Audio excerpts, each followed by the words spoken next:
Hello students, मैं प्रवीण कुमार रुक्मिणी प्रकाशन के दरोगा परीक्षा गाइड के सेट नंबर 11 के साथ दारोगा मुख्य परीक्षा का जो क्वेश्चन गाइड है उसके सेट नंबर 11 के जीएस के क्वेश्चंस को हम लोग डिस्कस करेंगे। तो सेट नंबर 11 का जीएस का क्वेश्चन, पहला क्वेश्चन है क्वेश्चन नंबर 1, बौद्ध, हिंदू एवं जैन शैलकृत गुहाएं एक साथ कहां विद्यमान है? तो एलोरा में, इसलिए पहला का आंसर एलोरा बी। तो पहला का आंसर बी। पहला नंबर क्वेश्चन ये है कि बौद्ध, जैन और हिंदू शैलकृत गुफाएं एक साथ कहां विद्यमान है? तो एलोरा में। दूसरा क्वेश्चन है, निम्नांकित शासकों में किस एक ने 4 अश्वमेध यज्ञों का संपादन किया था? इसमें प्राचीन भारत के कुछ शासक का नाम दिया हुआ है, प्रवरसेन प्रथम, चंद्रगुप्त सेकंड, चंद्रगुप्त प्रथम और समुद्रगुप्त। ये प्रवरसेन प्रथम जो है वकाटक वंश के शासक, और उत्तर भारत में जब गुप्त वंश का था तो उसके समकालीन दक्षिण भारत का प्रमुख राजवंश जो था वो वकाटक, नंदीवर्धन के वकाटक। तो यहां क्वेश्चन है, निम्न में से किस शासक, निम्नांकित शासकों में से किस एक ने 4 अश्वमेध यज्ञों का संपादन किया था? किस शासक के साथ ये फैक्ट जुड़ा हुआ मिलता है कि उन्होंने 4 अश्वमेध यज्ञ कराया था? तो ये आंसर है प्रवरसेन प्रथम। प्रवरसेन प्रथम जो वकाटक वंश का शासक, वो 4 अश्वमेध यज्ञ संपादन किया था। तो ये आंसर दूसरा का ए, प्रवरसेन फर्स्ट। प्रवरसेन फर्स्ट किस वंश का? वकाटक वंश। तीसरा क्वेश्चन है, निम्न में से किसे भारत में फ्रांसीसी कंपनी का संस्थापक माना जाता है? तो कोलबर्ट को। कोलबर्ट को भारत फ्रांसीसी कंपनी का संस्थापक कोलबर्ट को। तो तीसरा का बी। और नेक्स्ट क्वेश्चन, चौथा नंबर, श्रीहरिकोटा द्वीप किसके निकट है? तो आंध्र प्रदेश में पुलिकट झील के निकट। यहां पर ऑप्शन है गोदावरी, मोहना, चिल्का, महानदी, पुलिकट। तो पुलिकट। तो चौथा का आंसर बी, पुलिकट झील। श्रीहरिकोटा द्वीप किसके निकट? तो पुलिकट झील के निकट। और पांचवा है, ध्वनि तरंगों की गूंज के लिए कौन सा कारण जिम्मेवार है? तो साउंड का रिफ्लेक्शन, परावर्तन। तो ध्वनि तरंगों की गूंज के लिए कौन सा कारण जिम्मेवार है? अपवर्तन, ध्रुवीकरण, व्यतिकरण की परावर्तन। तो परावर्तन। जिस तरह से प्रकाश का परावर्तन होता है उस तरह से ध्वनि का भी परावर्तन होता है, और ध्वनि के गूंज के लिए जो उत्तरदायी है वो परावर्तन। तो ध्वनि तरंगों की गूंज के लिए कौन सा कारण जिम्मेवार है? तो परावर्तन, रिफ्लेक्शन, रिफ्लेक्शन ऑफ साउंड। तो पांचवा का आंसर डी, पांचवा का आंसर डी। और नेक्स्ट क्वेश्चन, छठा नंबर, पानीपत की प्रथम लड़ाई में बाबर ने किसकी सेना का सामना किया या किसे पराजित किया? पानीपत का प्रथम युद्ध 1526, और पानीपत के प्रथम युद्ध में बाबर ने इब्राहिम लोदी की सेना को पराजित किया, इब्राहिम लोदी को पराजित किया और भारत पर अपना शासन स्थापित किया। और इस तरह से पानीपत के प्रथम युद्ध में विजय प्राप्त करके बाबर भारत में मुगल वंश के शासन को आरंभ किया या शासन को स्थापित किया। तो पानीपत के प्रथम लड़ाई में बाबर ने किसकी सेना का सामना किया? तो इब्राहिम लोदी। और पानीपत का प्रथम युद्ध 1526। पानीपत का प्रथम युद्ध बाबर का भारत पर 5वां आक्रमण था। पानीपत के प्रथम युद्ध के पहले भी बाबर 4 बार आक्रमण कर चुका था। भारत पर बाबर का आक्रमण 1519 से शुरू हुआ। तो भारत पर बाबर ने कितना आक्रमण किया? 5 आक्रमण किया। भारत का पहला आक्रमण कब? 1519 में। और पांचवा आक्रमण कौन, उसका पानीपत का प्रथम युद्ध। और पानीपत के प्रथम युद्ध में, पानीपत जगह, पानीपत के प्रथम युद्ध में बाबर ने इब्राहिम लोदी को पराजित किया और भारत में अपने शासन को स्थापित किया। तो छठा का ए। और 7वां नंबर क्वेश्चन है, भारत में गेंडे का प्राकृतिक निवास कहां? गेंडा, तो काजीरंगा, असम काजीरंगा अभयारण्य जो है गेंडा के लिए जाना जाता है। तो भारत में गेंडे का प्राकृतिक निवास कहां है? तो काजीरंगा, काजीरंगा असम। तो 7वां का डी, 7वां का डी। 8वां नंबर क्वेश्चन है, क्वार्ट्ज का रासायनिक नाम क्या है? क्वार्ट्ज का रासायनिक नाम क्या है? Sodium silicate. क्वार्ट्ज का रासायनिक नाम क्या है? Sodium silicate. तो क्वार्ट्ज का रासायनिक नाम सोडियम सिलिकेट, या सोडियम सिलिकेट को क्या कहते हैं? क्वार्ट्ज कहते हैं। क्वार्ट्ज क्या है? रॉक है। तो क्वार्ट्ज का रासायनिक नाम क्या है? Sodium silicate. तो 8 का बी, 8 का आंसर बी। और 9 नंबर, शाहजहां के शासनकाल में कौन सा विदेशी यात्री भारत आया था? वो मनुची। मनुची शाहजहां के शासनकाल में, यहां पर ऑप्शन है William Hawkins, मनुची, Thomas Roe, Ibn Battuta. तो यहां पर विलियम हॉकिंस जहांगीर के समय, टॉमस रो भी जहांगीर के समय, और शाहजहां के समय मनुची। तो 9 का आंसर होगा बी, 9 का आंसर हो जाएगा बी, 9 का आंसर होगा बी। और फिर नेक्स्ट क्वेश्चन 10 नंबर से, मानव मस्तिष्क में कौन सी पाली श्रवण से संबंधित है? मानव मस्तिष्क का कौन सा भाग श्रवण से संबंधित है? तो जो शंख पाली कहा जाता है वो श्रवण से संबंधित है। तो 10 का डी। और 11 नंबर क्वेश्चन है, भारत के उत्तर पश्चिम में शीतकाल में निम्न में से किस कारण से वर्षा होती है? शीतकाल में, शीतकाल में उत्तर पश्चिम भारत में, शीतकाल में उत्तर पश्चिम भारत में वर्षा, जाड़े में उत्तर पश्चिम भारत में वर्षा किस कारण से होता है? तो भूमध्य सागर से जो विक्षोभ होता है, भूमध्य सागरीय विक्षोभ जो होता है, भूमध्य सागर यानी मेडिटेरेनियन सी, तो उधर से जो विक्षोभ होता है वो भारत के उत्तर पश्चिम में शीतकाल में वर्षा का कारण होता है। ऑप्शन हम लोग देखेंगे, इसको पश्चिमी विक्षोभ लिखा गया। पश्चिमी विक्षोभ, यहां से पश्चिम से विक्षोभ जो आता है वो विक्षोभ कहां से? मेडिटेरेनियन सी से। तो पश्चिमी विक्षोभ भूमध्य सागर से उत्पन्न होता है। तो आंसर होगा ए, 11 का ए। और 12, यानी भारत के उत्तर पश्चिमी भाग में शीतकाल में निम्न में से किस कारण से वर्षा होती है? तो आंसर होगा पश्चिमी विक्षोभ, पश्चिमी विक्षोभ। और ये पश्चिमी विक्षोभ कहां से उत्पन्न होता है? तो भूमध्य सागर से। और 12 है, playing it my way, playing it my way पुस्तक के लेखक का नाम क्या है? सचिन तेंदुलकर।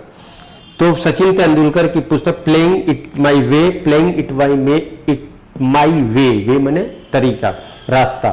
तो प्लेइंग इट माई वे, ये पुस्तक किसकी है? तो क्रिकेटर सचिन तेंदुलकर की ये पुस्तक है। तो 12 का सी। 13 नंबर क्वेश्चन है, मनुष्य की आंख में किसी वस्तु का प्रतिबिंब कहां पर बनेगा? तो दृष्टि पटल पर यानी रेटिना पर। तो मनुष्य की आंख में किसी वस्तु का प्रतिबिंब कहां बनता है? तो रेटिना पर। तो 13 का ए, 13 का ए, 12 का सी, 13 का ए। 14 नंबर क्वेश्चन है, मुस्लिम काल में दिल्ली के तख्त पर बैठने वाला एवं विक्रमादित्य की उपाधि धारण करने वाला एकमात्र हिंदू राजा कौन? तो हेमू, कुछ दिन के लिए हेमू, जो मोहम्मद आदिल शाह का सेनापति था। मोहम्मद आदिल शाह जो सूरवंश का अंतिम शासक, और उसको रिप्लेस करके फिर हुमायूं अपनी गद्दी पर वापस आता है। और हुमायूं का जब एक्सीडेंटल डेथ हो जाता है, एकाएक हुमायूं 55 में अपनी गद्दी पर वापस आता है। हुमायूं को 40 में गद्दी से हटा देने वाला शेर शाह हुआ, और उसके बाद सूरवंश का शासन स्थापित हुआ, और सूरवंश का अंतिम शासक आदिल शाह। और आदिल शाह को हुमायूं फिर से रिप्लेस करके जब गद्दी पर आता है, तो उसके बाद हुमायूं का जब एक्सीडेंटल डेथ हो जाता है, तो जो आदिल शाह का सेनापति था हेमू, जो हेमचंद्र नाम था, और वो फिर से अफगानियों की तरफ से या सूरत की तरफ से फिर से गद्दी हाथ में लेना चाहता है और दिल्ली पर तुरंत अधिकार कर लिया था, दिल्ली आगरा पर। और बाद में फिर बैरम खां, अकबर के तरफ से बैरम खां फिर उसको पराजित करता है और फिर अकबर के हाथ में फिर उस क्षेत्र को ले लेता है, जो 1556 पानीपत के द्वितीय युद्ध में। तो यहां पर क्वेश्चन तो कुछ दिन के लिए हेमू गद्दी पर, इसलिए ये क्वेश्चन जो है मुस्लिम काल में दिल्ली के तख्त पर बैठने वाला एक एवं विक्रमादित्य की उपाधि धारण करने वाला एकमात्र हिंदू राजा कौन हुआ? हेमू, जो अपने को विक्रमादित्य का उपाधि धारण किया था। तो 14 का आंसर बी। और 15 नंबर क्वेश्चन है, मुगल साम्राज्य में नील उत्पादन का सर्वाधिक प्रसिद्ध क्षेत्र कौन था? तो बयाना, आगरा के निकट, आगरा के निकट मुगल काल में नील उत्पादन का सर्वाधिक प्रसिद्ध क्षेत्र था बयाना, जो आगरा के निकट था। तो बी आंसर हुआ। और 16 शिवाजी ने मुगलों को अपना 3/4 राज्य किस संधि के तहत दिया था? अपना 3/4 राज्य दे दिया मुगलों को, किस संधि से? तो पुरंदर की संधि।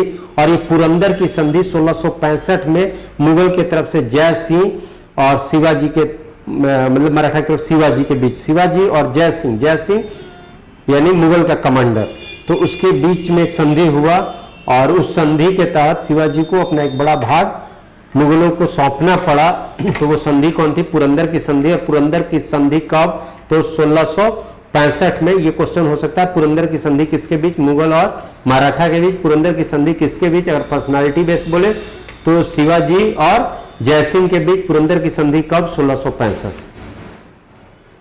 और फिर 17 नंबर क्वेश्चन है, 1906 में बंबई में प्रथम भारतीय महिला विश्वविद्यालय की स्थापना के पीछे महान शक्ति कौन थे, या किस व्यक्तित्व के द्वारा, किस व्यक्ति के प्रयास से 1906 में बंबई में प्रथम भारतीय महिला विश्वविद्यालय की स्थापना हुई थी? तो वो पर्सनालिटी थे, वो व्यक्तित्व थे डीके कर्वे।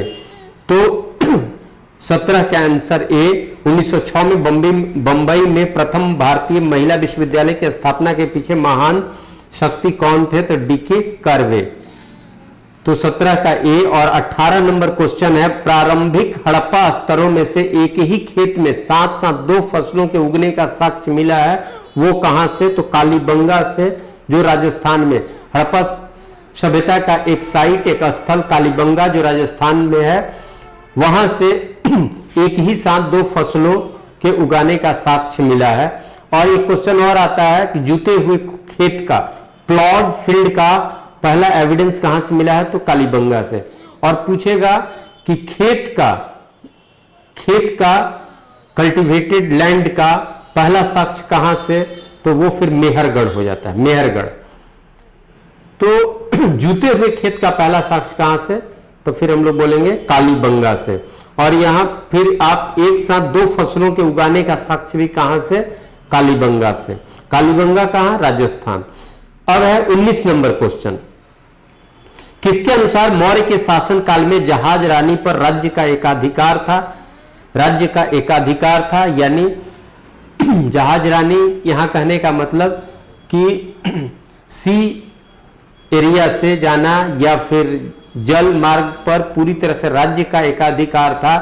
ये चीज किस सोर्स में पता चलता है कि मौर्य काल में जल मार्ग पर पूरी तरह से राज्य का अधिकार था? ये फैक्ट किस सोर्स से, मौर्यकालीन किस सोर्स से पता चलता है? तो किसके अनुसार, माने किसके अनुसार मौर्य के शासन काल में जहाज रानी पर राज्य का एकाधिकार था? तो कौटिल्य के अनुसार। और कौटिल्य का जो बुक है अर्थशास्त्र, जो मौर्य इतिहास को जानने का एक प्रमाणिक और सबसे प्रमुख सोर्स के रूप में है, तो कौटिल्य के अनुसार। तो 19 का बी। और 20 नंबर क्वेश्चन है, टेरिलीन, एथिलीन, ग्लाइकोल किस अम्ल का संघनन बहुलक है? और किस अम्ल का संघनन जो है बहुलक है? तो टेरापैथिलिक अम्ल। और 21 नंबर जो क्वेश्चन है, भारतीय महासागर में सबसे छोटा द्वीप देश कौन सा है? भारतीय महासागर में, यानी इंडियन ओशियन, यहां बोलिए इंडियन ओशियन में, हिंद महासागर में सबसे छोटा द्वीप देश कौन है? तो मालदीव। और 22 नंबर क्वेश्चन है, अश्रु ग्रंथि कहां स्थित होता है? तो नेत्र कैविटी में या नेत्र गुहा में। तो अश्रु ग्रंथि कहाँ होता है? नेत्र गुहा में। तो 22 का ए। और फिर रीजनिंग का क्वेश्चन 2 है। और उसके बाद 25 नंबर क्वेश्चन है, निम्नलिखित में कौन सा ऊर्जा का वाणिज्यिक स्रोत नहीं है, यानी ऊर्जा का अलग अलग जो नाम है वो नहीं है। तो कोयला, पेट्रोलियम, प्राकृतिक गैस, ये तो अलग अलग नाम है ऊर्जा का, लेकिन इसमें है ईंधन। तो ईंधन कोई पार्टिकुलर एक चीज का नहीं है, इसलिए इसमें बेमेल जो होगा, एक तरह से बेमेल ही चुनना है, तो डी होगा ईंधन। कोयला, पेट्रोलियम, प्राकृतिक गैस और ईंधन, तो यहां पर आंसर ईंधन होगा। और 26 नंबर क्वेश्चन है, मनुष्यों में निम्नलिखित में कौन सा आपातकालीन हार्मोन है, यानी इमरजेंसी हार्मोन कौन सा है? तो वो है एंड्रेनिल हार्मोन जो है, एंड्रेनिल हार्मोन जो है वो आपातकालीन हार्मोन है। एंड्रीनेलिन हार्मोन जो है वो आपातकालीन हार्मोन। तो 26 का सी। 27 नंबर क्वेश्चन है, भारतीय सिविल सेवा किस गवर्नर जनरल या वायसराय के शासनकाल के दौरान आरंभ हुआ? तो कार्नवालिस के दौरान। कार्नवालिस के दौरान सिविल सेवा के जनक भी कार्नवालिस। तो 27 का डी। और 28 नंबर है, निम्नलिखित में कौन सी वायुमंडल की सबसे ऊपरी परत है? तो वायुमंडल, यानी क्षोभ मंडल, समताप मंडल, आयन मंडल और वायुमंडल। तो सबसे ऊपरी परत वायुमंडल, एक्सोस्फीयर। और 29 नंबर क्वेश्चन है, विश्व व्यापार संगठन जो अब गैट के स्थान पर WTO, जो जिसका पहले नाम मैंने गैट के स्थान पर WTO हुआ, का मुख्यालय कहां स्थित है? तो जेनेवा में। WTO वर्ल्ड ट्रेड ऑर्गेनाइजेशन का हेडक्वार्टर कहां है? Geneva, Switzerland. और 30 नंबर क्वेश्चन है, बिहार विधान परिषद की सदस्यता के लिए न्यूनतम आयु सीमा क्या है? यानी क्वेश्चन यह है कि विधान परिषद की सदस्यता के लिए न्यूनतम आयु क्या होनी चाहिए? तो 30 वर्ष। तो राज्य विधान मंडल में विधान परिषद उच्च सदन या द्वितीय सदन होता है, जिस तरह से संसद का उच्च सदन या द्वितीय सदन राज्यसभा होता है। तो चाहे राज्य का हो या केंद्र का हो, उच्च सदन, दोनों जगह उच्च सदन की सदस्यता के लिए न्यूनतम आयु 30 वर्ष। और दोनों जगह प्रथम सदन या निम्न सदन, यानी केंद्र में लोकसभा और राज्य विधायिका में विधानसभा, दोनों की सदस्यता के लिए न्यूनतम आयु 25 वर्ष। तो विधायिका के, चाहे वो केंद्रीय विधायिका हो या प्रांतीय विधायिका हो, विधायिका के निम्न सदन के लिए, निम्न सदन या उसको प्रथम सदन, निम्न सदन के लिए न्यूनतम आयु, निम्न सदन की सदस्यता के लिए न्यूनतम आयु 25 वर्ष और उच्च सदन की सदस्यता के लिए न्यूनतम आयु 30 वर्ष। और 31 नंबर है, लेप्टोस्पायरोसिस। लेप्टोस्पायरोसिस रोग है जो निम्नलिखित में किससे होता है? विषाणु से, प्रोटोजोआ से, कवक से, तो इसमें से किसी से नहीं। तो ये डिसऑर्डरेंस वाला रोग है, ये किसी इनमें से किसी कारण नहीं होता है, इसलिए इसका आंसर होगा डी। और फिर 32 नंबर क्वेश्चन है, पृथ्वी की पपड़ी में सबसे ज्यादा, पपड़ी का मतलब यहां पर भूपर्पट्टी, यानी पृथ्वी के सबसे ऊपरी परत, अर्थ क्रस्ट, अर्थ क्रस्ट में पाया जाने वाला धातु कौन, सबसे ज्यादा पाया जाने वाला धातु क्या है? तो अर्थ क्रस्ट, यानी outer most layer of earth, जिसको अर्थ क्रस्ट कहते हैं। पृथ्वी के सबसे केंद्र में कोर, कोर के ऊपर मेंटल, मेंटल के ऊपर अर्थ क्रस्ट। कोर को बोलते हैं नीफे, मेंटल को बोलते हैं सीमा और अर्थ क्रस्ट को बोलते हैं सियाल। तो अर्थ क्रस्ट में मुख्य रूप से क्या है? सिलिकॉन और एल्यूमिनियम, लेकिन यहां धातु पूछ रहा है। तो सबसे अधिक, सबसे ज्यादा पाया जाने वाला धातु कौन है? तो एल्यूमिनियम। सबसे ज्यादा पाया जाने वाला, अर्थ क्रस्ट में सबसे ज्यादा पाया जाने वाला धातु कौन है? एल्यूमिनियम। तो 32 का सी। फिर मैथ का 2 क्वेश्चन दिख रहा है। उसके बाद 35 नंबर क्वेश्चन, गौतम बुद्ध कौन से गण्यराज्य के थे? तो गण्यराज्य का तो यहां नाम नहीं, यहां बेसिकली क्वेश्चन होना चाहिए गौतम बुद्ध किस कुल या वंश के थे, क्योंकि वंश का नाम यहां पर है। गौतम बुद्ध किस कुल या वंश के थे? तो शाक्य कुल के।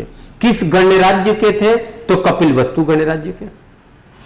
गौतम बुद्ध किस गणराज्य के थे, किस रिपब्लिक के थे, तो कपिल वस्तु गणराज्य के। गौतम बुद्ध किस कुल या वंश के थे, तो शाक्य वंश के थे। तो यहां शाक्य करेंगे ऑप्शन 35 का बी, यानी समझेंगे गौतम बुद्ध किस वंश के थे या किस कुल के थे, यह क्वेश्चन है तो शाक्य। और गौतम बुद्ध किस गणराज्य के थे, यह रहता तो ऑप्शन होना चाहिए था, ऑप्शन जो नहीं है कपिल वस्तु। तो गौतम बुद्ध किस कुल या वंश के थे, तो शाक्य वंश के। और गौतम बुद्ध से संबंधित जो इंफॉर्मेशन है, उनका व्यक्तिगत इंफॉर्मेशन गौतम बुद्ध से संबंधित, वो आप याद रखिएगा। गौतम बुद्ध का जन्म कब, गौतम बुद्ध के पिता का नाम, माता का नाम, गौतम बुद्ध कब गृह त्याग किए, कब ज्ञान की प्राप्ति हुई, कब प्रथम उपदेश दिए, कहां प्रथम उपदेश दिए, ये सारी बातें जो है फैक्ट्स अबाउट लॉर्ड बुद्धा, वो इंपॉर्टेंट होता है। उसी तरह से फैक्ट्स अबाउट महावीर स्वामी, वो भी इंपॉर्टेंट। ये दोनों पर्सनालिटी से रिलेटेड जो उनका फैक्ट है वो आप देख लेंगे। तो गौतम बुद्ध किस वंश से थे, शाक्य वंश से। 36 नंबर क्वेश्चन है, मृदा से संबंधित विज्ञान क्या कहलाता है? मिट्टी के अध्ययन वाले विज्ञान को, विज्ञान की शाखा को या उस विज्ञान को क्या कहते हैं? तो पेडोलॉजी। पेडोलॉजी मृदा विज्ञान, लेकिन मृदा विज्ञान, मृदा से संबंधित विज्ञान, मृदा विज्ञान वो तो सही है, लेकिन उसको बोलते हैं पेडोलॉजी। पेडोलॉजी, ठीक है। तो पेडोलॉजी, मृदा से संबंधित विज्ञान को क्या कहते हैं? पेडोलॉजी। पेडोलॉजी। तो 36 का ए मृदा विज्ञान, जिसको ब्रैकेट में आप लिख लो पेडोलॉजी। और 37 नंबर क्वेश्चन है, 1904 में क्रांतिकारियों की गुप्त संस्था के रूप में अभिनव भारत की स्थापना। अभिनव भारत एक क्रांतिकारी संगठन, और अभिनव भारत के स्थापना में या संस्थापक में मुख्य रूप से नाम किसका? बीडी सावरकर। बीडी सावरकर, अभिनव भारत। 38 नंबर क्वेश्चन है, कल्याणकारी राज्य संबंधी विचार इनमें किसमें दिए गए हैं? यानी ये आपका संविधान के कुछ भाग या संविधान के कुछ टॉपिक्स को बोला था। कहां पर भारतीय संविधान में कहां पर कल्याणकारी शासन व्यवस्था की अवधारणा दी गई है? तो वो है राजनीतिक संबंध, राज्य के नीति निदेशक सिद्धांत, राज्य के नीति निदेशक तत्व, राज्य के नीति निदेशक तत्व, directive principles of state policy, यानी संविधान के भाग 4 राज्य के नीति निदेशक तत्व में कल्याणकारी अवधारणा निहित है। तो कल्याणकारी राज्य संबंधी विचार कहां? ये बी ऑप्शन होगा। और फिर आप आइएगा, land of the golden pagoda, pagoda यानी देवालय। तो land of the golden pagoda किसे कहते हैं? तो म्यांमार को, म्यांमार को land of the golden pagoda कहते हैं। और 40 है, कौन सा बैक्टीरिया निमोनिया रोग का कारण है? किस बैक्टीरिया से निमोनिया रोग होता है? तो वो है कॉकाई, COCCI, कॉकाई। कॉकाई जो बैक्टीरिया है वो, उससे निमोनिया रोग। तो 40 का बी। 41 नंबर क्वेश्चन है, भारत सरकार ने निम्नांकित किस देश के नागरिकों के लिए भारत आने पर वीजा ऑन अराइवल की सुविधा हाल ही में प्रदान किया है? तो वो UAE, संयुक्त अरब अमीरात। संयुक्त अरब अमीरात के लोगों को या नागरिकों को भारत आने पर वीजा की सुविधा हाल में ही प्रदान किया है। तो ये करंट का क्वेश्चन हुआ। तो भारत सरकार ने निम्नांकित किस देश के नागरिकों के लिए भारत आने पर वीजा की सुविधा हाल ही में शुरू की है? तो वो संयुक्त अरब अमीरात। तो 41 का आंसर सी। और 42 नंबर है, किस देश ने काला पानी को भारतीय मानचित्र में उत्तराखंड के पिथौरागढ़ जिले में दिखाने पर आपत्ति प्रकट किया है? वहां भी एक काला पानी जगह, तो वो किसने इस पर आपत्ति किया है? पिथौरागढ़ जिला में उस क्षेत्र को दिखाने पर किस देश ने आपत्ति प्रकट किया है? हाल फिलहाल की का ये न्यूज है, तो वो नेपाल। तो लिपू लेक और काला पानी क्षेत्र को दिखाने पर ये आपत्ति व्यक्त किया है। भारत के मानचित्र में इनको दिखाने पर आपत्ति व्यक्त किसके द्वारा किया गया है? नेपाल के द्वारा। तो 42 का आंसर सी, नेपाल। और 43 नंबर है, फीफा अंडर 17 विश्व कप के लिए भारतीय महिला टीम के मुख्य कोच नियुक्त किए गए थॉमस डेनेरेबी किस देश के निवासी हैं? तो फीफा अंडर 17 विश्व कप के लिए भारतीय महिला टीम के मुख्य कोच नियुक्त किए गए हैं थॉमस डेनेरेबी। तो थॉमस डेनेरेबी जो फीफा अंडर 17 के भारतीय महिला टीम के कोच नियुक्त हुए हैं। थॉमस डेनेरेबी किस देश के हैं? तो स्वीडन के। थॉमस डेनेरेबी जो कोच हैं फीफा अंडर 17 भारतीय महिला टीम के, वो किस देश के हैं? तो स्वीडन के। और 44 नंबर क्वेश्चन है, हाल ही में जारी की गई इंडिया जस्टिस रिपोर्ट 2019 के अनुसार पूरे देश में सबसे श्रेष्ठ कानून व्यवस्था किस राज्य में दर्शाया गया है? यानी क्वेश्चन है कि इंडिया जस्टिस रिपोर्ट 2019 में किस राज्य को कानून व्यवस्था के लिए सबसे ऊपर दर्शाया गया है, सबसे श्रेष्ठ स्थिति दर्शाया गया है किस राज्य को? तो या किस राज्य को नंबर 1 पे रखा गया है कानून व्यवस्था के आधार पर? तो वो महाराष्ट्र। तो 44 का आंसर सी, महाराष्ट्र। और 45 नंबर क्वेश्चन है, कलिंग नरेश खारवेल निम्न में से किस वंश से संबंधित है? तो खारवेल, कलिंग शासक खारवेल का वंश था चेदी वंश। तो कलिंग शासक खारवेल किस वंश का था? तो चेदी वंश। और कलिंग शासक खारवेल का जो एक अभिलेख है हाथी गुफा अभिलेख किससे संबंधित है? कलिंग शासक खारवेल से। और कलिंग शासक खारवेल किस वंश से? चेदी वंश। कलिंग शासक यानी उड़ीसा क्षेत्र का कलिंग का शासक खारवेल किस वंश का? चेदी वंश का।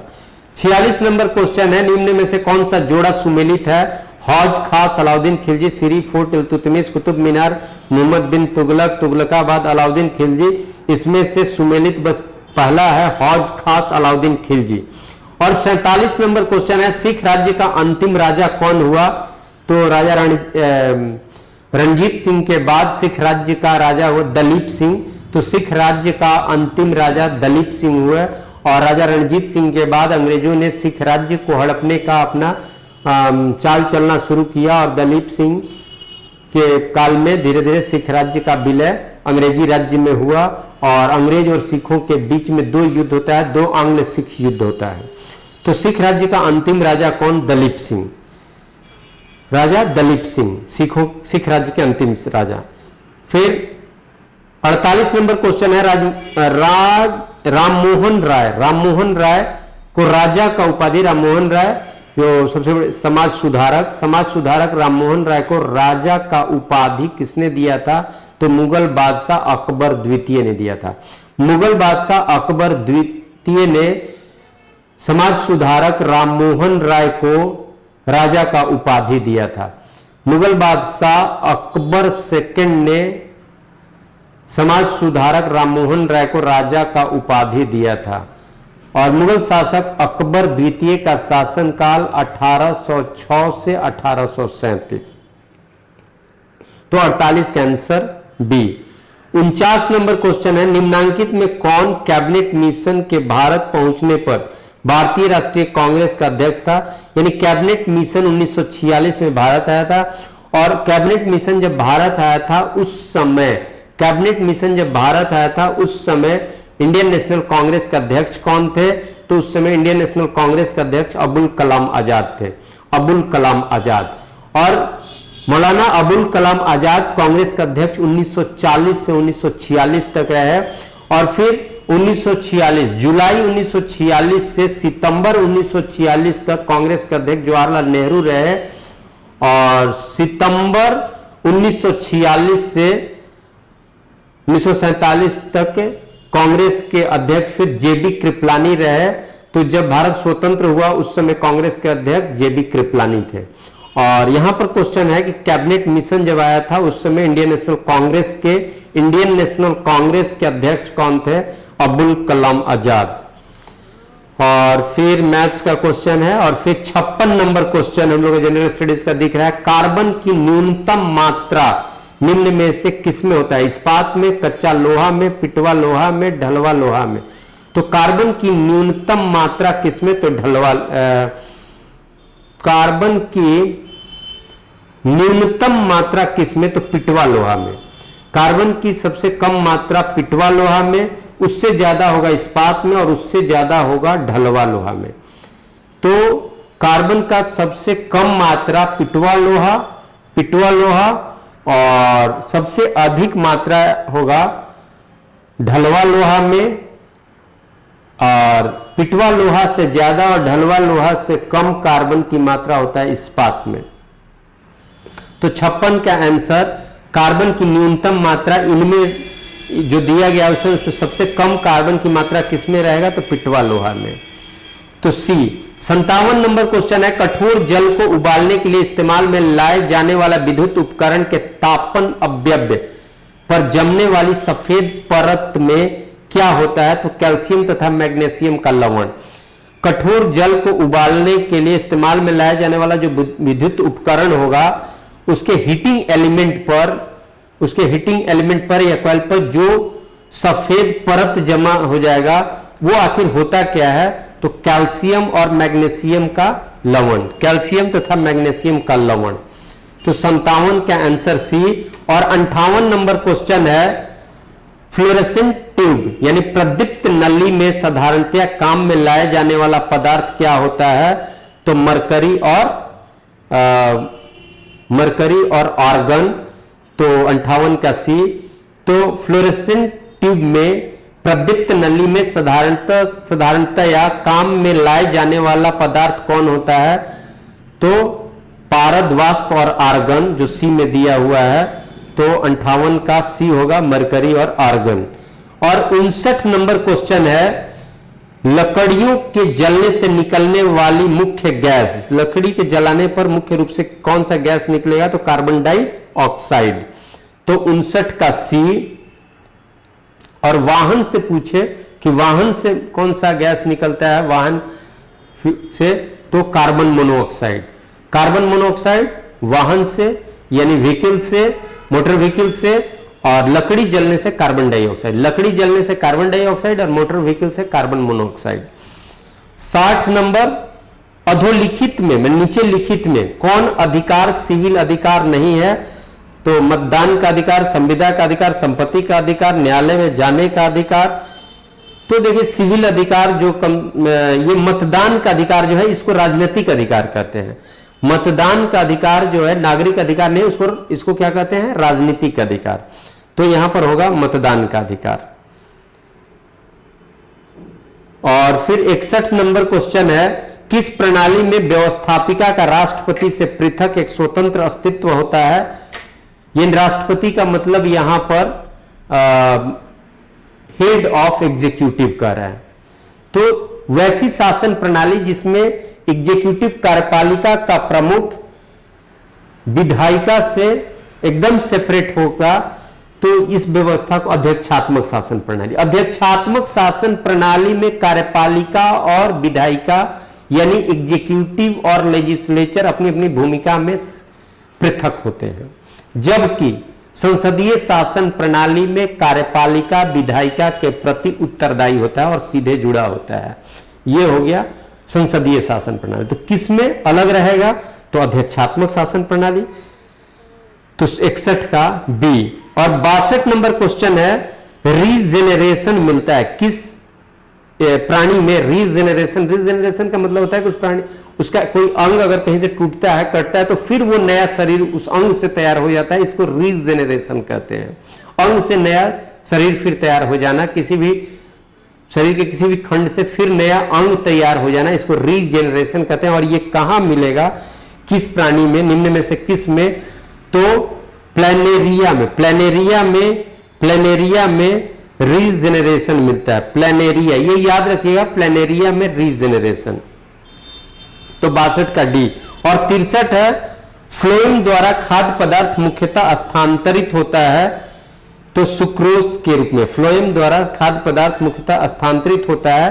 फ्लोएम जो बने हुए खाद्य पदार्थ को प्लांट के अलग अलग जगह जो पहुंचाएगा उसको फ्लोएम कहते हैं। जाइलम जो होता है वो पृथ्वी से मिनरल्स और जल को लेकर के पौधा में पहुंचा करके फिर फोटोसिंथेसिस के लिए मटेरियल तैयार करेगा और वहां पर पोषण यानी भोजन पौधा के लिए तैयार होगा। तो फ्लोएम जाइलम क्या करेगा, पृथ्वी से लेगा और फिर उत्पादित जो भोजन है उसको अलग पहुंचाने के लिए जो टिश्यू होता है प्लांट में, उसको फ्लोएम कहते हैं। तो फ्लोएम जो पोषण, फ्लोएम द्वारा खाद्य पदार्थ मुख्यतः स्थानांतरित किया जाता है किस रूप में? फ्रक्टोज के रूप में, ग्लूकोज के रूप में, स्टार्च के रूप में, कि सुक्रोज के रूप में? तो सुक्रोज के रूप में। फ्लोएम फूड को किस रूप में ट्रांसपोर्ट करता है, किस रूप में पहुंचाता है अलग भाग में? तो सुक्रोज के रूप में। तो 63 का सी। और 64 है ऑन्कोलॉजी किनका अध्ययन है? ऑन्कोलॉजी मेडिकल साइंस का एक सेपरेट ब्रांच है ऑन्कोलॉजी। तो ऑन्कोलॉजी क्या है? तो जिसमें कैंसर डिजीज के बारे में स्टडी होता है, या कैंसर के स्टडी को ऑन्कोलॉजी कहते हैं, कैंसर के स्टडी को ऑन्कोलॉजी कहते हैं। तो 64 का बी। 65 नंबर है निम्नांकित में से किस एक भारतीय वैज्ञानिक ने पादपों में जल के लंबी दूरी के अभिगमन का सिद्धांत प्रतिपादित किया? तो प्लांट में जल के गमन के सिद्धांत को प्रतिपादित करने वाले भारतीय वैज्ञानिक कौन? तो जेसी बोस। जेसी बोस, भारतीय वैज्ञानिक जेसी बोस ने प्लांट्स में जल के लंबी दूरी के अभिगमन के सिद्धांत को प्रतिपादित किया। तो 65 का आंसर ए। और 66 है निम्न में से कौन जल तथा कार्बन डाइऑक्साइड को कार्बोहाइड्रेट में बदलता है? शैवाल, कवक, खाद्य मिट्टी। तो शैवाल जो होता है, शैवाल क्योंकि उसमें क्लोरोफिल उपस्थित होता है, शैवाल में क्लोरोफिल उपस्थित होता है, तो शैवाल जल तथा कार्बन डाइऑक्साइड को कार्बोहाइड्रेट में बदलता है। शैवाल जल तथा कार्बन डाइऑक्साइड को कार्बोहाइड्रेट में बदलता है। तो 66 का आंसर ए। और 67 नंबर क्वेश्चन है मानव मलेरिया परजीवी के जीवन चक्र के एनाफिलिस को सर्वप्रथम खोजा था। मलेरिया परजीवी के जीवन चक्र के एनाफिलिस को सर्वप्रथम किसने खोजा था? मानव मलेरिया परजीवी के जीवन चक्र के एनाफिलिस को सर्वप्रथम खोजने वाला कौन हुआ? रोनाल्ड रॉस हुआ, कि वॉन वियर हुआ, कि अलेक्जेंडर फ्लेमिंग हो गया, कि सैली हो गया? मानव मलेरिया परजीवी के यानी एनाफिलिस के जीवन चक्र को सर्वप्रथम खोजने वाला कौन हुआ? तो रोनाल्ड रॉस। रोनाल्ड रॉस ने मलेरिया परजीवी के जीवन चक्र को सर्वप्रथम खोजा था, रोनाल्ड रॉस। तो 67 का आंसर ए हो रहा है। और फिर इधर रीजनिंग का क्वेश्चन है। फिर 78 नंबर क्वेश्चन देखिएगा, निम्नांकित में किसने नालंदा विश्वविद्यालय में अध्ययन किया? मेगास्थनीज। तो मेगास्थनीज कब? चंद्रगुप्त मौर्य के समय। उस समय नालंदा विश्वविद्यालय का कोई सवाल नहीं। नालंदा विश्वविद्यालय जो है वो गुप्ता के काल में, यानी नालंदा विश्वविद्यालय 5वीं सदी में बना। तो मेगास्थनीज तो चंद्रगुप्त मौर्य के समय। इब्ने बतूता तो बाद में, ये भी नहीं। अलबरूनी काफी बाद में। और फिर वेनसांग। तो निम्नांकित में किसने नालंदा विश्वविद्यालय में अध्ययन किया? तो वेनसांग। वेनसांग कब आया? हर्षवर्धन के काल में। वेनसांग कब आया? हर्षवर्धन के काल में। तो वेनसांग। तो 78 का बी। 78 का बी। और फिर 79 नंबर क्वेश्चन है, बिहार पंचायती राज अधिनियम 2006 में 2 ग्राम सभा की बैठक के बीच अधिकतम कितनी अवधि निर्धारित की गई है? यानी ग्राम सभा की बैठक के लिए ज्यादा से ज्यादा कितना गैप हो सकता है? या 2 कंजेक्यूटिव, 2 लगातार ग्राम सभा की 2 लगातार बैठक में मैक्सिमम गैप कितना हो सकता है? या कितने दिन में ग्राम सभा की दूसरी बैठक होनी चाहिए? ये बिहार पंचायती राज अधिनियम 2006 में डिसाइड किया गया है। तो वो है 3 महीने। तो अधिकतम के बीच ग्राम सभा की बैठकों के बीच अधिकतम कितनी अवधि निर्धारित है? तो 3 माह। यानी 3 माह के अंदर दूसरी बैठक आवश्यक है। जैसे संसद के 2 सत्र, लगातार 2 सत्र में 6 माह से ज्यादा का अंतर नहीं हो सकता। 6 माह होते होते दूसरा 6 माह से ज्यादा का अंतर नहीं हो सकता। 6 माह से ज्यादा का अंतर नहीं हो सकता। उसी तरह से बिहार पंचायती राज अधिनियम 2006 के अनुसार ग्राम सभा 2 लगातार ग्राम सभा की बैठक में 3 माह से अधिक का अंतर नहीं हो सकता। तो 79 का सी। और 80 है निम्नांकित झीलों में कौन सी बिहार में स्थित है? तो बिहार में स्थित झील जैसे सुखना झील, सांभर झील, कामा झील, तो इसमें बिहार में स्थित झील एक है अनुपम झील। अनुपम झील बिहार में स्थित है। और 81 नंबर क्वेश्चन है यूनानी रोमन कला को निम्नांकित में कहां स्थान प्राप्त हुआ है, यानी यूनानी और रोमन कला को भारत के किस मूर्ति कला में देखने को मिलता है, तो एलोरा, कलिंग, बौद्ध, गंधार मूर्ति कला। तो भारत के गंधार मूर्ति कला में यूनानी रोमन कला का छाप दिखता है। तो 81 का बी। और 82 नंबर क्वेश्चन है रेडक्लिफ रेखा किन दो देशों के बीच का अंतरराष्ट्रीय सीमा है। रेडक्लिफ तो भारत और पाकिस्तान, रेडक्लिफ भारत और पाकिस्तान, रेडक्लिफ भारत और पाकिस्तान। और 83 नंबर क्वेश्चन है एथलीट निम्नांकित में किसका लाभ उठाने के लिए लंबी कूद से पहले दौड़ता है, यानी लॉन्ग जंप के पहले एक रन लेना होता है, एक दौड़ लगाना होता है, या एथलीट लगाता है, ऐसा किस बात के लिए। तो एथलीट निम्नांकित में किसका लाभ उठाने के लिए लंबी कूद से पहले दौड़ता है, यह क्वेश्चन है। इसमें ऑप्शन है गति का जड़त्व, घर्षण बल, बल का आघूर्ण, आघूर्ण का सिद्धांत। तो इसमें क्या होगा, तो देखिए इसे घर्षण बल भी है, लेकिन क्योंकि घर्षण है और उसके, लेकिन यहां पर है जड़त्व का, और फिर क्रिया का प्रतिक्रिया वाला भी बात है कि दौड़ने पर फिर अगेंस्ट फोर्स लग रहा है, ये भी बात है। लेकिन यहां पर है गति का जड़त्व, क्योंकि जंप लगाना है। तो कोई बॉडी एकदम मोशन में है और एकाएक जब वो रुकेगा तो फिर वो उसी अवस्था में रहेगा, तो गति का जड़त्व भी यहां पर काम करेगा। तो खिलाड़ी निम्नांकित में किसका लाभ उठाने के लिए लंबी कूद से पहले दौड़ता है। जितना तेज दौड़ के आएगा, जितनी दूरी से जितना तेज दौड़ के आएगा, जितना वो गति में रहेगा, और जैसे ही जंप जहां से लेगा तो उसकी अवस्था गति में रहने की ही होगी और वो ज्यादा जंप लेगा। तो यहां गति का जड़त्व सिद्धांत भी होगा। तो 83 का ए, 83 का ए। और 84 नंबर क्वेश्चन है निम्नांकित में से भारत का कौन सा स्थल या स्मारक यूनेस्को की विश्व सांस्कृतिक विरासत की सूची में शामिल है। तो वेल्हा गोवा में चर्च और कैथेड्रल, गोवा में का चर्च और कैथेड्रल जो है वो गोवा का वेल्हा चर्च जो है और कैथेड्रल जो है गोवा का, उसको यूनेस्को के विश्व सांस्कृतिक विरासत की सूची में रखा गया है। तो 84 का आंसर ए। और फिर 85 नंबर क्वेश्चन है तंजावुर के मंदिरों में किस नृत्य रूप को प्रोत्साहित किया गया और अपनाया गया। तंजौर के मंदिरों में किस नृत्य रूप को प्रोत्साहित किया गया और अपनाया गया, तो भारतनाट्यम।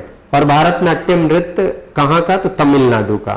तो कुचिपुड़ी आंध्रा, कथक उत्तर प्रदेश या नॉर्थ इंडिया, कथकली अगर कहा जाए तो केरल, और भारतनाट्यम तमिलनाडु। तो तंजौर के मंदिरों में किस नृत्य रूप को प्रोत्साहन मिला है, तो भारतनाट्यम।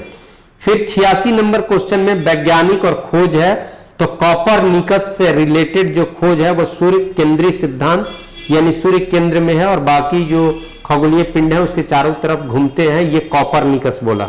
सूर्य केंद्रीय सिद्धांत, तो कॉपरनिकस सूर्य केंद्रीय सिद्धांत। केपलर ग्रहों की गति का नियम केपलर के द्वारा दिया गया। और गैलीलियो बृहस्पति के चंद्रमा, और न्यूटन गुरुत्वाकर्षण नियम। तो इस तरह से कॉपरनिकस सूर्य केंद्रीय सिद्धांत, केपलर ग्रहों की गति के नियम, गैलीलियो बृहस्पति के चंद्रमा यानी सैटेलाइट, और न्यूटन गुरुत्वाकर्षण नियम। इस तरह से अरेंज होगा तो 3 4 1 2 होगा, और 3 4 1 2 ऑप्शन डी बन रहा है। 3 4 1 2 ऑप्शन डी बन रहा है, इसलिए 86 का आंसर डी होगा। और 87 नंबर क्वेश्चन है एक व्यक्ति एक दीवार को धक्का देता है पर विस्थापित करने में असफल रहता है, तो वो क्या करता है। कोई भी कार्य नहीं किया, ऋणात्मक कार्य किया, धनात्मक कार्य किया, अधिकतम कार्य किया, कोई भी कार्य नहीं किया। क्यों? क्योंकि वहां पर कोई डिस्प्लेसमेंट नहीं है, नो डिस्प्लेसमेंट। तो वहां कोई डिस्प्लेसमेंट नहीं है। काम के लिए डिस्प्लेसमेंट विस्थापन आवश्यक है, कार्य के लिए विस्थापन आवश्यक है। तो यहां कोई कार्य नहीं हुआ, तो इसलिए फिजिक्स के हिसाब से यहां कोई कार्य नहीं हुआ, तो कोई भी कार्य नहीं हुआ। नो वर्क, क्यों? क्योंकि देयर इज नो डिस्प्लेसमेंट।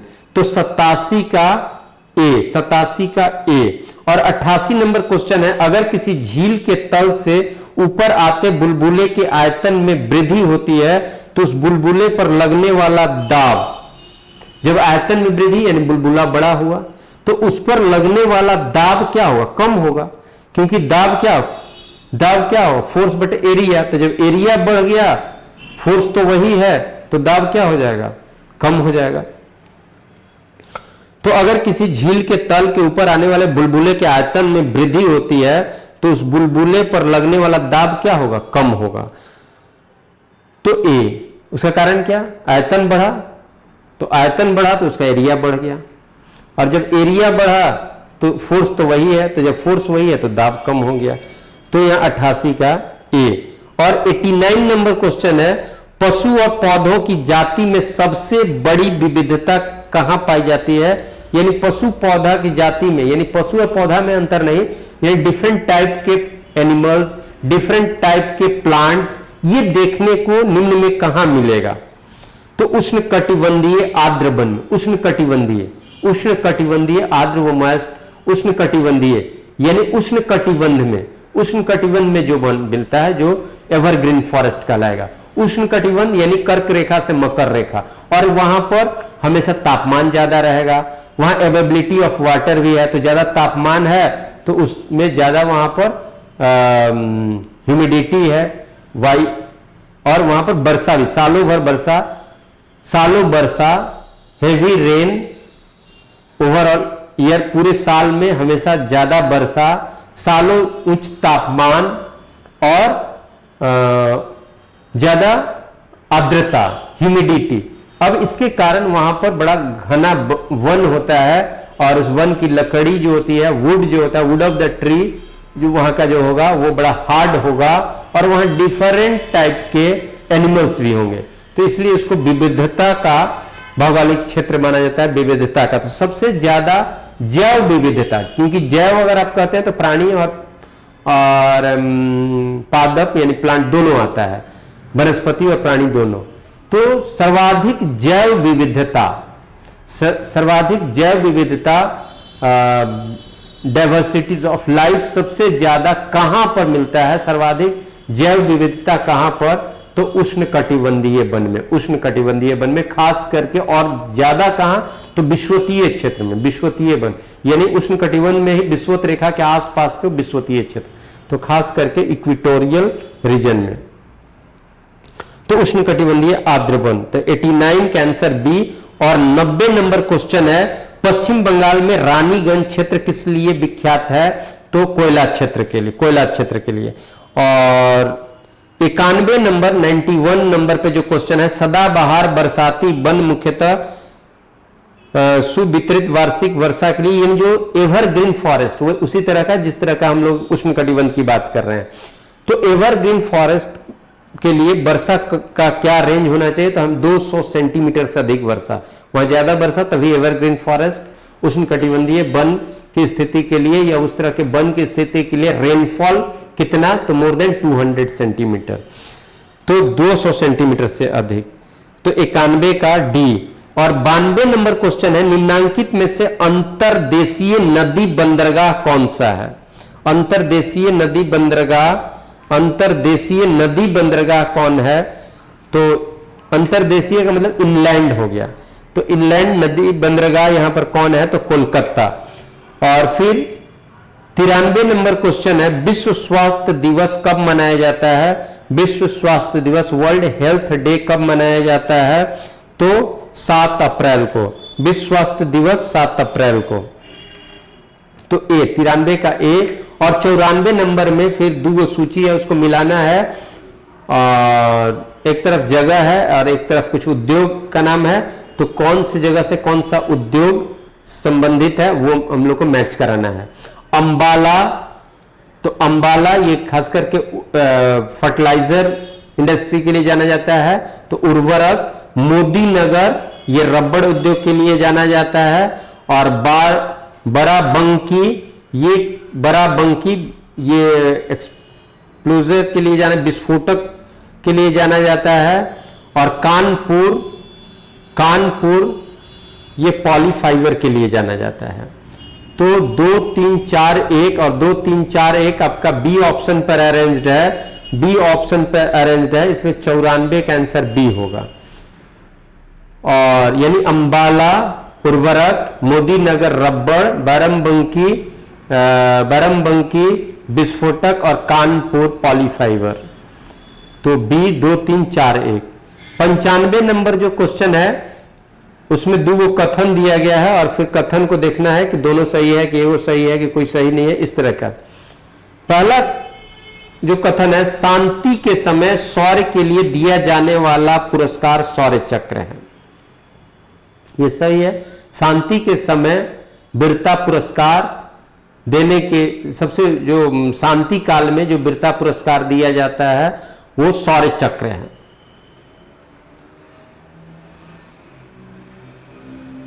और शौर्य चक्र यह स्वर्ण का बना होता है। दूसरा है शौर्य चक्र के बाद दूसरा ये स्वर्ण का बना होता है। तो ये स्वर्ण का बना होता है, यह सही नहीं है। तो शौर्य चक्र शांति काल का वीरता पुरस्कार शौर्य चक्र पुरस्कार है। शांति काल का वीरता पुरस्कार में अशोक चक्र है, कृति चक्र है, शौर्य चक्र है। अशोक चक्र, कृति चक्र और शौर्य चक्र ये शांति काल के वीरता के पुरस्कार हैं। तो लेकिन शौर्य चक्र में स्वर्ण का यह चक्र जो है स्वर्ण का बना होता है, यह गलत है। तो यहां पर स्टेटमेंट सिर्फ एक सही हुआ और केवल एक, इसलिए आंसर ए होगा। 95 का आंसर ए होगा। और 96 नंबर में तिथि और दिवस को हम लोग को मैच करना है। 1 जनवरी आर्मी मेडिकल कोर स्थापना दिवस। आर्मी में मेडिकल कोर है जो आर्मी के पर्सनल्स के स्वास्थ्य के लिए होता है, आर्मी मेडिकल AMC। तो 1 जनवरी आर्मी मेडिकल कोर का स्थापना दिवस है, यह सही है।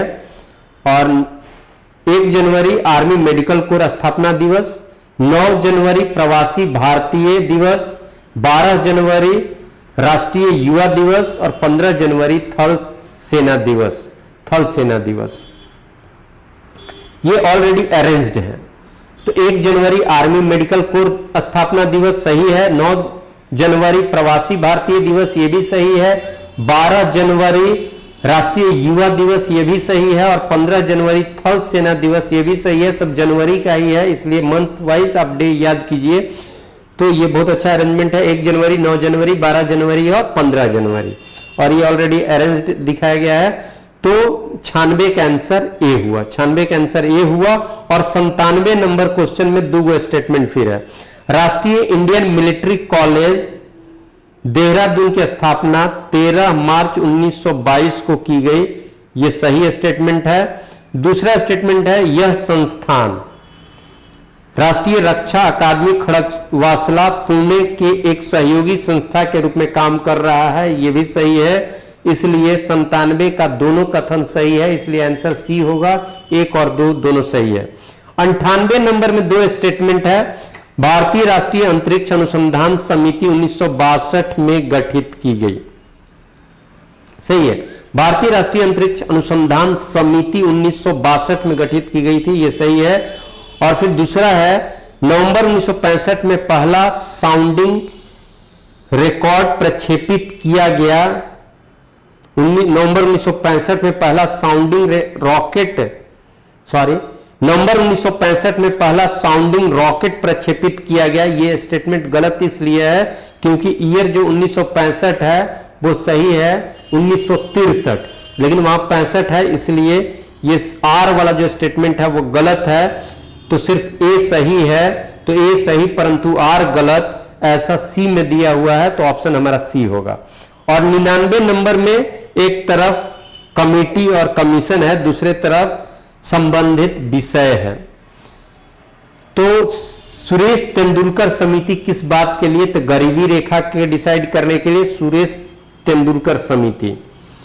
नरसिंहम समिति किस बात के लिए? बैंकिंग क्षेत्र के लिए।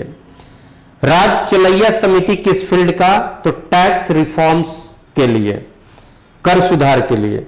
और मदन मोहन पुंछी आयोग किसके लिए? तो सेंटर स्टेट रिलेशन के लिए, केंद्र राज्य संबंध के लिए। तो सुरेश तेंदुलकर समिति गरीबी क्षेत्र, नरसिंहम समिति बैंकिंग क्षेत्र, राज चलैया समिति कर सुधार और मदन मोहन पुंछी आयोग केंद्र राज्य संबंध। और ये ऑलरेडी अरेंज दिखाया गया है, तो 1 2 3 4 और ये ऑप्शन हमारा ए हुआ, 99 का आंसर ए। और 100वां क्वेश्चन और सेट का लास्ट क्वेश्चन, भारत में वन्य जीव संरक्षण अधिनियम किस वर्ष लागू किया गया? भारत में वन्य जीव संरक्षण अधिनियम किस वर्ष लागू हुआ? तो 1972 में। वन्य जीव संरक्षण अधिनियम 1972 में, जबकि वन संरक्षण अधिनियम 1980 में। वन्य जीव संरक्षण अधिनियम 1972 का और वन संरक्षण अधिनियम 1980 का। तो हमने एक से पूछा है भारत में वन्य जीव संरक्षण अधिनियम किस वर्ष में लागू किया गया? तो सी होगा 1972। तो 100 का आंसर सी 1972। और इसके साथ ये सेट नंबर 10 के जनरल स्टडीज के क्वेश्चन कंप्लीट होते हैं। फिर अगले सेट में हम मिलेंगे। Thank you.